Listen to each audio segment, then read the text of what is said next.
for me, as a longtime reader of your work, it seems that your books get split into a kind of Dr. Jekyll and Mr. Hyde approach, where there are books that are about social issues, where you're a pretty rock-ribbed social conservative, books like Sexual Suicide or Invisible Man. Visible Man, excuse me, yeah. And the revision of sexual suicide as Men in Marriage. And then there are the books that are pretty utopian, and we can argue whether or not they're utopian or they're descriptive. But things like Life After Television, Telecosm, and whatnot. And you were one of Wired's great original poster boys, cover boys. How do you square Sexual Suicide, for instance, argued in the early 70s in response to a kind of breaking down of traditional gender roles, that we were going to destroy our society, and yet then you were also later promulgating a kind of series of technologies that would allow us both to indulge our wildest fantasies but reconfigure ourselves almost independent of bodies. Do you see a conflict or a tension in your work?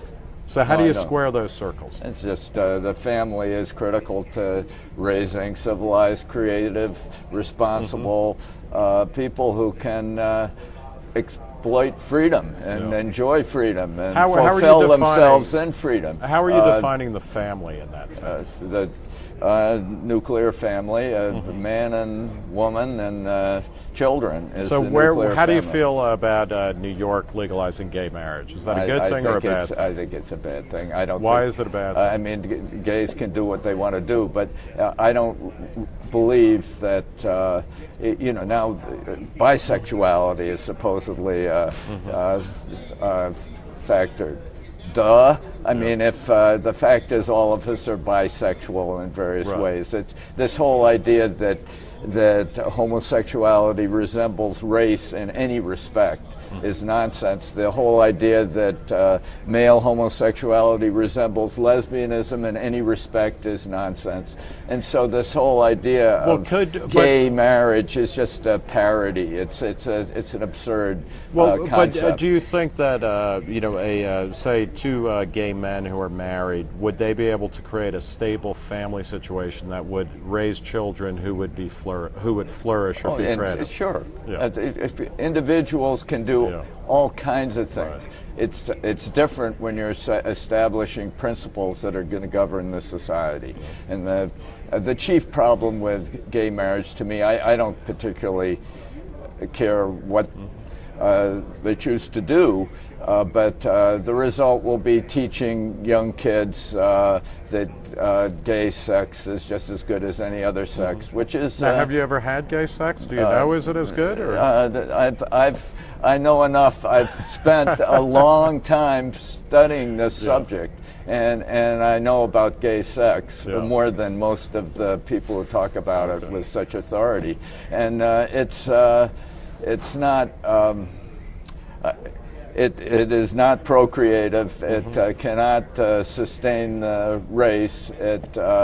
And young boys are quite responsive to it, and so it's a mistake to open this door for confused boys who have yet to crystallize their sexual orientation, and it's an addictive form of behavior.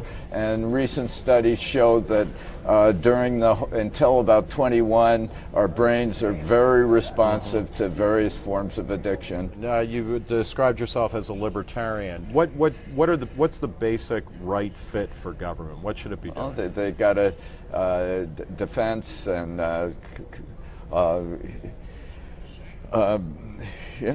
law, upholding the law. You do need a structure of law in order to have a free economy. But information theory is what I'm really working on more than anything else these days. And it shows that you need a low entropy carrier, that is with no surprises, to bear high entropy creations. And this comes from telecommunications analysis, Claude Shannon's vision of telecommunications, but it applies across the board. So you need regularities in the law in order to unleash creativity and enterprise. So should the government be engaging social issues the way that it does, or should that be something that is hashed out in the marketplace of ideas and of lifestyle? I mean, yes, it should be hashed out in the marketplace of ideas rather than having government. I think laws about marriage make sense. I don't, but the limited set of laws are desirable.